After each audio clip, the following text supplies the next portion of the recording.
Good morning. One of the things that I enjoy so much about the Bible, and you hear it from me over and over and over again, is that I love the stories in the Bible. Because if you really get to know the stories, you will see how they all connect with each other. The stories in the Old Testament connect with each other, and they reach forward to the death and resurrection of Christ in the New Testament. In the New Testament, the stories and things that take place are looking back towards the death and resurrection of Christ. So if you look at the stories in the Bible as pieces to a puzzle, and you put all those stories together, all those pieces together, what you're going to come out with is this beautiful picture of Christ on the cross with the resurrection a few days later. So that is the wonderful part of this Bible. But there's something else about these stories, and that is you could read a story, and every story that you read within the Bible has an application for you today. It's not just something that was for the Israelites way back 2,000 years ago, but it's something for us today. And so we're going to be talking about Moses and the kind of life that Moses was leading. And he started out his life, as you might say, as the boss. And then he learned a little bit later how to be a leader. But to be able to understand that story, let's take a look a little bit. What is the difference between a boss and a leader?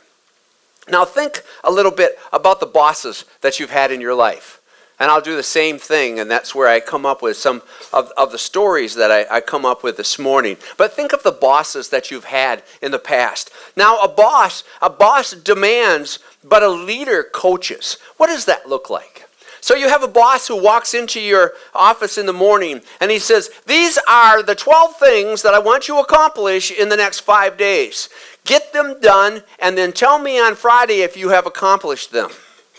That's what a boss does. See, it's easy to be a boss. It is really easy to be a boss. You don't have to put much time and effort into being a boss. But it's different if you're going to be a leader. Because what a leader does is he sits down with you and he talks with you about what do you feel needs to be accomplished in the next week. What are the priorities? Tell me what you feel are the priorities. And then let's work together in order to accomplish those goals. A little bit different between a boss and a leader. The second one you see here is relies on authority. That's what a boss does, relies on authority. But a leader relies on goodwill. Now think of the boss, and he's relying on his authority. He's saying, I'm the boss. I'm the vice president. I'm the president of this organization. I tell you what to do, and you do it. And really, how excited do you get about that? How anxious are you to finish the work during the week when he tells you in that manner about being the boss? So being a boss, again, is really, really easy. But what is leadership all about? Leadership is to work with your employees, develop the relationship with your employees, help them understand the goals of the organization. And then when you ask them to do something, they're excited about what it is that they're going to do because they have this relationship with you. And everything seems to come back to teamwork. But then you come together and you go ahead and accomplish those particular goals. A lot different leadership between being a boss. Now this next one is a fascinating one for me. Issue ultimatums. That's what bosses do. Issue ultimatums. Have you ever received those before? I'm sure you have. Issue ultimatums. Versus what a leader does is generates enthusiasm. Now, I've learned something coming down here to Florida. And I don't know if it's all over the United States or if it's more down here, but when you get trained in something that you're working for, there seems to be a pattern that I've been understanding down here, and that is they give you a policy, they tell you to read the policy, they look at you and tell you if you don't follow this policy, you'll be fired or you'll be sued or you're going to go to jail. Done with first policy. Come up with a second policy, and you read and you go through the policy, and they said, and if you don't follow this policy, you'll be terminated, or we will sue you, or you're going to end up in jail. And I think, what in the world is this all about? And I've listened to this over and over and over again. And it is leadership by intimidation. And I don't understand that as a form of leadership, because it isn't a leadership. Some bosses do that. It is easy to do it that way.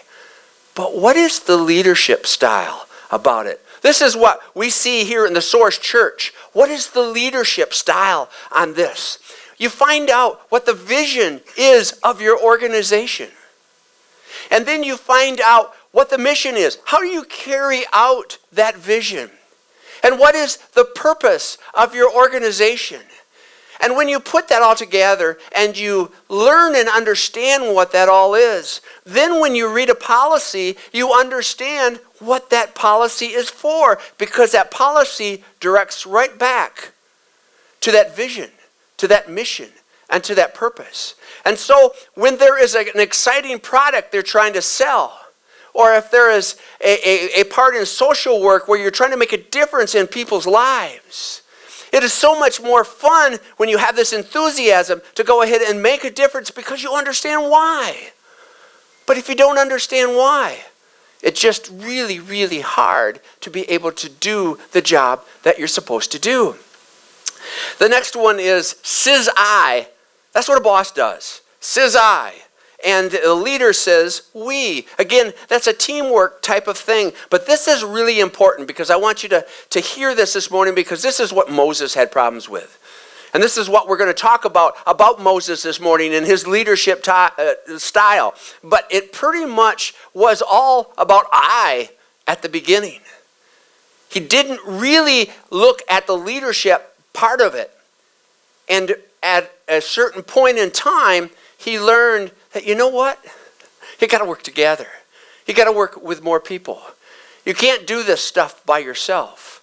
And so his life changed as he continued on to grow from being a boss to a leader. The next one is uses people versus develop people. And this is one that I've been passionate about for a long, long time in my life. What I see so often are companies who use people.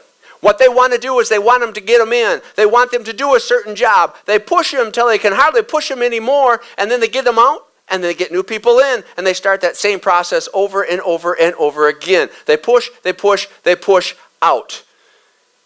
A leadership is so much different than that. What does a leader do? A leader sends his employees to training so they can become better at the work that they do. A leader sits down with them and helps them understand the organization and helps them understand the policies and teaches them how to do their job and keeps them excited about their job and continues to build them up so they can then be promoted from this position to this position and to the next position. And you know what one of the problems sometimes you see with that is that you work them to such a point that they are so well educated and so good at what they do. They then leave and they get another job elsewhere. You know, that doesn't bother me at all. That doesn't bother me at all. I take a look at some of the people that I've worked with throughout my life, and they're still communicating with me. Even as of last week, I got an email from somebody who I worked with over 20 years ago and talking to me about his time that he spent with me during that period of time. And that gives me a good feeling inside, because now he's a captain to a police department back up in Michigan. And it really does my heart well to know that the training and the work that you did with that person has really made a difference in his life, where he has gotten the job that he desires and the world is so much more exciting for him. That's what a leader does. You may lose your people, but that's not a bad thing. That's a good thing. So it's such a difference between leadership and being a boss. Boss, you don't have to think. But being a leader, you really have to concentrate on what you're doing. The next one, takes credit. That's what a boss does. Takes credit, and a leader gives credit. Now, you can spend a whole bunch of your time working on a particular document or working on doing some research or putting together a certain program. And you work and you work and you work. And then you bring it to your boss and say, this is what I've done. And they barely blink. You hardly even notice that they even care about all the work that you've done. But then later on, you find out that all of that information that you have given to them has been presented to their boss. And they were getting all kinds of kudos for the work that you did, and nobody has any clue that you've done anything. That's what a boss does. Gets all the credit for themselves and doesn't pay attention to who it is that have done all the work. Well, a leader does something different. A leader sits in the meeting with all the big shots and say, this is the proposal that my team has helped me put together. The team members are such and such and such and such. They came up with all of this information, and I want to present that information to you. You give credit to the people who have done the work. That's what a leader does. A leader has enough confidence in themselves that they can go ahead and do something like that without feeling as though their bosses are going to think negatively of them for some reason. But you want to build them up. You want to grow them. And again, I keep repeating this, but being a leader takes time. You have to think about it. How is it that you're going to work with your people? How is it that you're going to build them up? How is it that you're going to train them? How is it that you're going to make a difference in their lives because you have that ability and that you have a team that actually comes to work in the morning and they're enthused after they've had their first cup of coffee about the work that they end up doing? And so that's such a difference between being a boss and being a leader. The next one, places blame and accepts blame. Sometimes things don't go quite the way that you wanted them to go. And as a boss, you'll go up to your bosses and say, well, it was Chris's fault. It was Cindy's fault. It was Rigo's fault. It was all of their fault. They really messed up. I should have watched them closer. They did all these wrong things. There's something that I learned through the years. And that is, I am a shield, like the shield between the drum and me right now. I am that shield between my employees and my bosses. And if anything goes wrong in whatever it is that's being done, I protect my employees as much as I can. And I take the blame for what is going on. That's what a leader does. That's how you're supposed to run a business, a corporation, a church. That is what being a leadership is all about. The next one, it says go is the boss. And a leader says, let's go. And so again, that's the teamwork thought process where you walk out of his office and he says, go, you've got to get this stuff done. And he disappears and you have no idea where he is. That's what a boss is all about. But a leader says, this is what we need to do. Let's do it together. Let's work on it together. Come meet me if you have any issues, and we'll accomplish this together. The last one.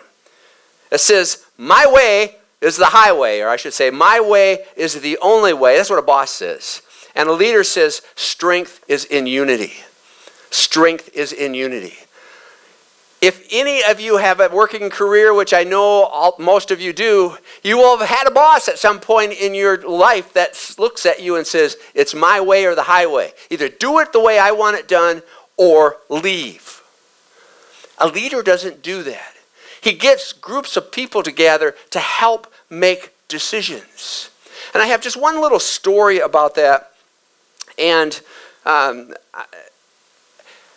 Cindy always tells me, be careful when I talk about racial type things so I don't make a mistake and say anything wrong. But I'm going to laugh at myself. I'm going to laugh at myself this morning. And this goes back about 20 years. And we're working with a group of people to try to determine what it is that we need to have in a bookstore to sell. So we get a handful of people who all look like me. And they work together to try to put things into a bookstore that people might want to purchase. Well, after just a couple weeks, we had this revolt from our African American students. And they said, how in the world can we use the brushes and the combs that you have in the bookstore? Well, I didn't know what that meant. No clue what that meant. And if we had worked together with different races, with different cultures, with different people, we would understand what different races and what different cultures would need in that particular situation. So every bit of research that's been done out there as it relates to organizations, we know that the different cultures that are in there, if you can have as many as possible all coming together to make that decision, it is much better of an organization. Because there's things that we will miss if we don't come together in that way. So you see, being a leader takes time. Being a leader takes effort. It takes a thought process. Being a boss doesn't really do much of anything in my mind. Now, again, you're looking at me this morning and you're saying, well, why are we talking about all of this? Well, it's very important because Moses himself went through these kind of issues. Now, think of a little bit of Moses. Now, Moses, he was by this burning bush, and he talked to God at this burning bush, and God sent him to lead the Israelites out of the land of Egypt. And so he did lead the Israelites out of the land of Egypt, but God gave him all this power. God gave him all this authority. And so he went in front of the Pharaoh and he says, you got to lead us out of the land of Egypt, or this kind of plague is going to take place. And he would do this over and over and over again. So everything that was coming from God was funneling through Moses, and he was doing the work. Well, things changed a little bit for him later on after the Israelites left the land of Egypt and they went across the sands of the desert and they were heading towards the land of Canaan. Life changed. So let me read a little bit this morning from our first passage and get an idea as to what it is that Moses is going through. And this, the verse is from Exodus 18, 13 through 26. Exodus 18, 13 through 26. And that is what you're going to see up on the screen also. The next day, Moses took his seat to serve as a judge for the people. And they stood around him from morning until evening. And when his father-in-law saw all that Moses was doing for the people, he said, "What is this are you doing? Are you nuts?" My Bible's a little different than yours. But what is this you are doing for the people? Why do you alone sit as a judge, while all these people stand around you from morning until evening? And Moses answered, "Because the people come to me to seek God's will. Whenever they have a dispute, it is brought to me, and I decide between the parties and inform them of God's decrees and the instructions." And Moses' father-in-law replied, "What you are doing is not good. You and these people who come to you will only wear yourselves out. The work is too heavy for you. You cannot handle it alone. Listen now to me, and I will give you some advice. And may God be with you. You must be the people's representative before God and bring their disputes to him.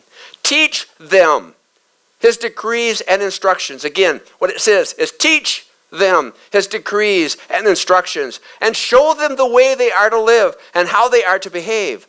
But select capable men from all the people, men who fear God, trustworthy men who hate dishonest gain, and appoint them as the officials over thousands and hundreds and fifties and tens.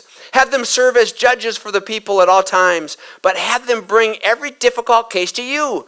The simple cases they can decide themselves. That will make your load lighter because they will share it with you.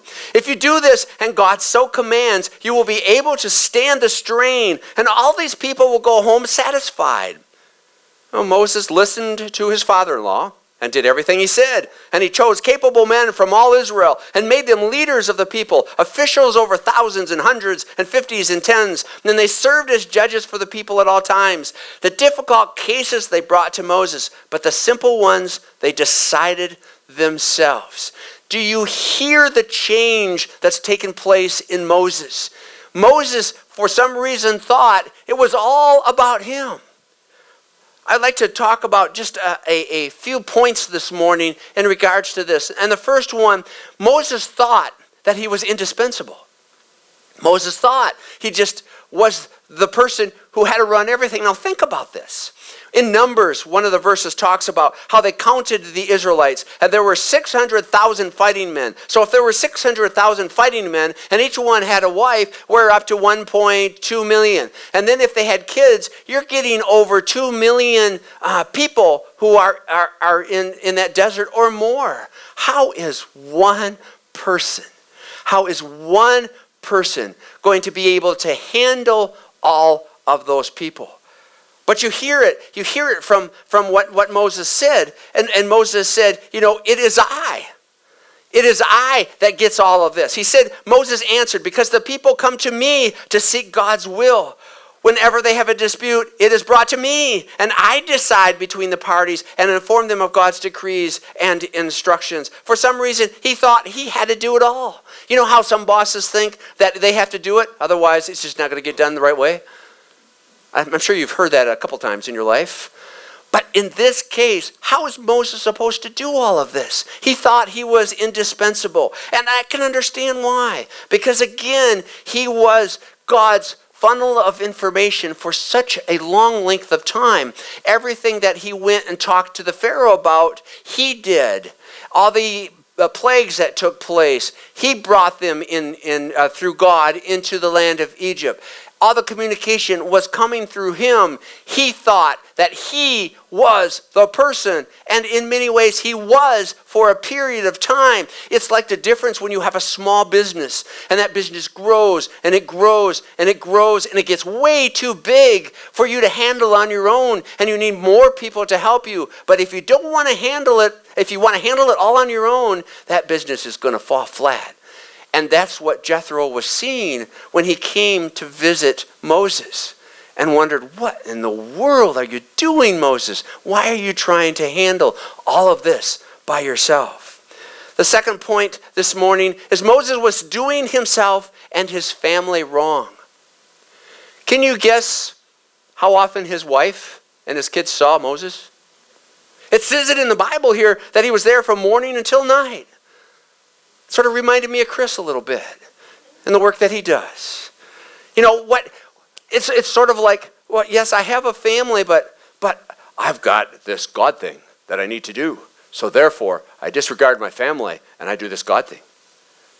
No, it doesn't work that way.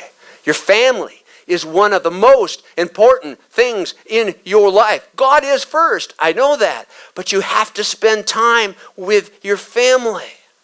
And how many of us men have suffered through that throughout the years? I've been that same way. I have struggled with that same story in my life. I still remember there's a story that haunts me over and over and over again. And that is, I'm sitting at my desk and I'm working on the computer, and my cute little daughter, the kind you want to pick up and squeeze because she's so cute. Of course, it's my daughter. I would think that way. But she came into my office and she said, Dad, come out. I want to show you something. And what do we as dads do sometimes? Well, I'll come out just a couple minutes. Just a couple minutes. Got a couple more things I got to do on the computer. And so she comes in a little bit later. She says, Dad, I want to show you something. And I said, I'll come out. Just wait a little bit. I just want to finish this one little part. She did that 3 to 4 different times. And finally, I said, okay, I'm going to come out. And I walked out, and she was sound asleep on the floor. I have no idea what it was that she wanted to show me. That story rolls through my mind over and over and over again throughout my entire life. I'm 56 years old now. She's 23 years old now. And she's married and all that kind of stuff. But even with that, with her little teeny girl, I remember that so clearly, and that bothers me today. So guys, don't be like me and don't end up having regrets. Spend time with your kids. Spend time with your spouse, whether you're a female or a male. Just whoever you're married to, spend time with them and your family. Don't be like a Moses was. Take what Jethro said and work with others to do some of the work, and try not to do everything yourself. Number 4, Moses was doing the people of God a disservice. Think about being in a restaurant. And there's all kinds of people in the restaurant, but there's just one waitress. And how many of us are happy after a while when it takes forever to get your food and forever for somebody to wait on you? If you have one person trying to do that, you are doing a disservice to your customers. That's what was happening with Moses. He was doing a disservice to the Israelites, because there's no way that he could take care of all these people, and they had all these issues, and they were complaining to him all the time, and he had probably stress levels like you wouldn't believe, and there was no way that he could keep up with it all. And he was doing a disservice to these people because they probably weren't able to talk to some of them for months because there's so many of them. And I've always looked at the Israelites as being whiners. And they whine so much about so many things, so I know he must have been incredibly busy. So get more people. Become a leader and let others do things for you. The last one of this one part of it, which says that this is the nature of Moses' problems. Moses was cheating those who may have been able to serve. So Moses was cheating those who may be able to serve. Now here in this congregation, we have a lot of people who have a lot of gifts. Why would I try to do all of this stuff on my own when we have so many people with so many gifts? And people want to be able to express those gifts. They want to be able to do things to help. And if you say, no, don't do it, I'm going to do it. Why? People are so good at what they do. I was thinking about it a little bit this morning. See, there's this drum shield around the drums. That weighs a few pounds. And so what I do is I take it out of the trailer and I bring it a little ways down the sidewalk and I lean it up against the building. And then I do some other things. I come back later and I pick it up and I move it down a little farther down the building and I lean it up against the wall again and I do some other things. And then pretty soon later I pick it up and I finally get it into this place after several different attempts. So what happens? I almost hate to admit this. But last week or the week before that, there's somebody in this audience who was carrying it up on his shoulders. Walked all the way from in here, walked out, walked all the way down to the trailer and put it in the trailer. At that point in time, I said, I'm not going to lift it anymore. He has to come to the church every single Sunday. And it's going to be his responsibility to carry this thing on his shoulders all the way to the trailer. Why would I want to do that if somebody else has that capability? I could be a stubborn male and say, and I'm not going to let somebody get something up on me. I think I've forgotten about that about 10 years ago. But you got to allow people to do what they do so well. And I've talked to you before about some of my incapabilities with young kids, how when I wave to them, they cry. And I say hi to them and they cry. And I try to do anything with them and they cry. And it's just been one of the things that God has not blessed me with is with kids, young kids. And again, as I've said before too, I think they smell the fear in my heart when I see them, and it's just downhill after that. And so when I say good morning to somebody, I usually stand quite a ways away and say it very quietly, and then quick get away, so I don't make them cry. But why would then I go over to the other side of this wall and be with the people training the young kids? It would just be mass hysteria in there if I went in there. So I don't do that. But people with talents, they're the ones who go ahead and do that. Let's go on to the next set of slides here. And let me pull this up here a minute. The next part is the wisdom of Jethro's solution. What is the wisdom of Jethro's solutions? And it causes for shared responsibility. It's called for shared responsibility. And what I want to do is take a look at Exodus 17, 8 through 13. Exodus 17, 8 through 13. And here is Moses. And he's learning. God's teaching him about what it's like to be a leader. And he goes up on this mountain and he overlooks all the Israelites and they're having this war down there. And when he raises his hands, the Israelites are winning. So he's up there and I can see him standing up there on this hilltop and he's got his hands raised and they're winning and he's thinking, this is all coming from God through me. But what's happening? Let's read. The Amalekites came and attacked the Israelites at Rephidim. And Moses said to Joshua, choose some of our men and go out to fight the Amalekites. And tomorrow I'll stand on top of the hill with the staff of God in my hands. So Joshua fought the Amalekites as Moses had ordered. And Moses and Aaron and Hur went to the top of the hill. And as long as Moses held up his hands, the Israelites were winning. But listen to what happens. But when his hands went down, the Amalekites began to win. When Moses' hands grew tired, they finally took a stone and they put it under him. This is the other people. Put it underneath Moses. And he sat on it. And then what happened? Aaron and Hur held his hands up, one on one side and one on the other, so that his hands remained steady until the sun set. So Joshua overcame the Amalekites' army with a sword. It's not about Moses anymore, is it? It's not about being a boss anymore. It's about showing proper leadership and getting help from people. And so he had one person on one arm and the other person on the other arm, and they held him up. And he realized at that point in time, you know what? I can't do all this stuff myself. I need help. The next one is sharing responsibility allowed Moses to do what he did best. Sharing responsibility allowed Moses to do what he did best. What is it that Moses does best? He loves to teach. He loves to train. He wants to let all the Israelites know what it is that they need to do in order to honor God. He wanted them to be able to understand what they had to know in order to be able to be this holy nation and to be able to worship God. And he wanted to do that and tell them all about it. And I can only guess that he wanted to go around and make sure that all the different tribes and all the different people, he would train them. So if you stick him all day as a judge, listening to one thing after another thing, he's not having the ability to be able to go out and train. Now with all these people who are taking care of so many of his responsibilities, he now has the ability to go out and teach. The next one is, it called the responsibility to be given to qualified people. It called the responsibility to be given to qualified people. Now, when you read the passage, you will hear him talk about what kind of people that he needed to place into these positions. I wanted to read one other passage this morning. And this passage is about what do elders need in a church, or what do deacons need to be like in a church, or what does the leadership within a church need to be like to lead a church.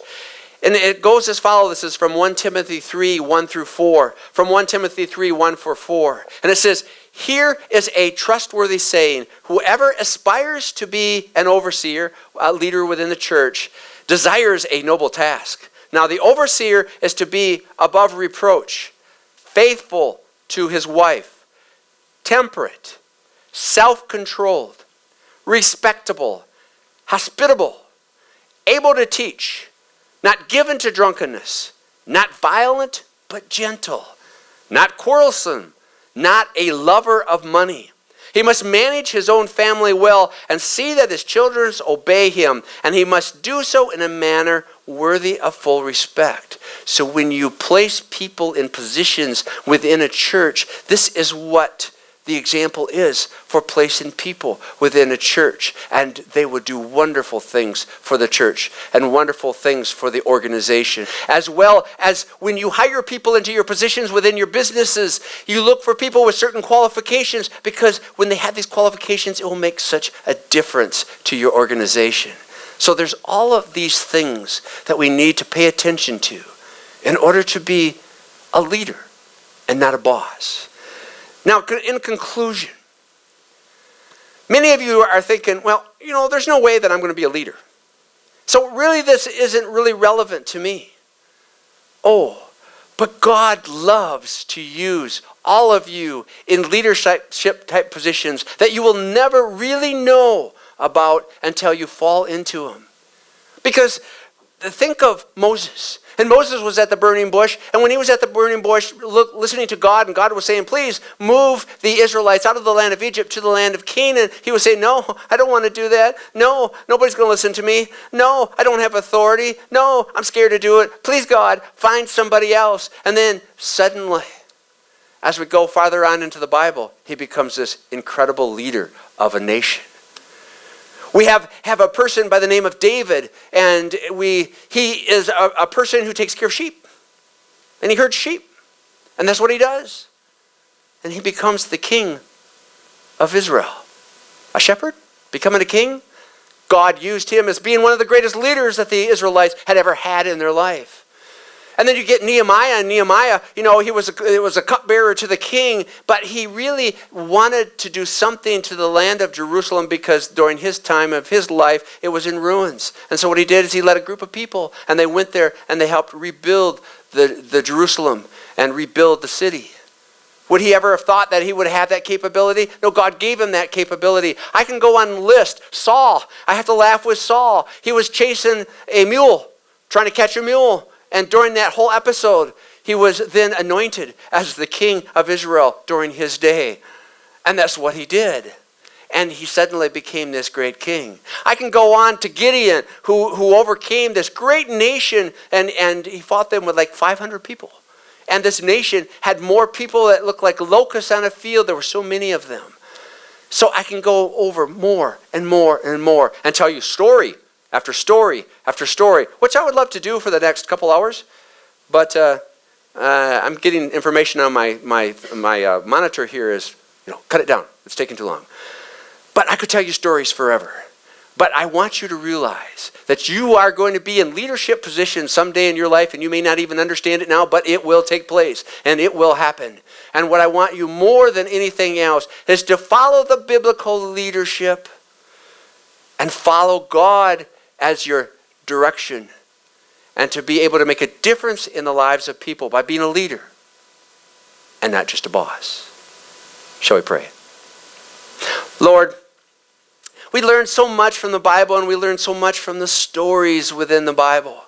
There's so many stories about so many people who started their lives and they really weren't much of anything as it relates to what the culture said you must be back in those days. But all of a sudden, you looked down upon them and you gave them this incredible courage to move forward, to become more involved, and suddenly you had the opportunity to make a choice. And that choice is whether or not you're going to be a boss or whether you're going to be a leader. But with your help, Lord, with your help, we will find what it's like to be involved in biblical leadership. And that is to be able to love people, to develop relationships with people, and to work with people as a team member, to make a difference in their lives and not just push them off and get the next employee in. So Lord, bless us. Bless all of us here in this congregation. And may we be something spectacular according to the desires of your will as we go on in our lives. In Jesus' name we pray. Amen.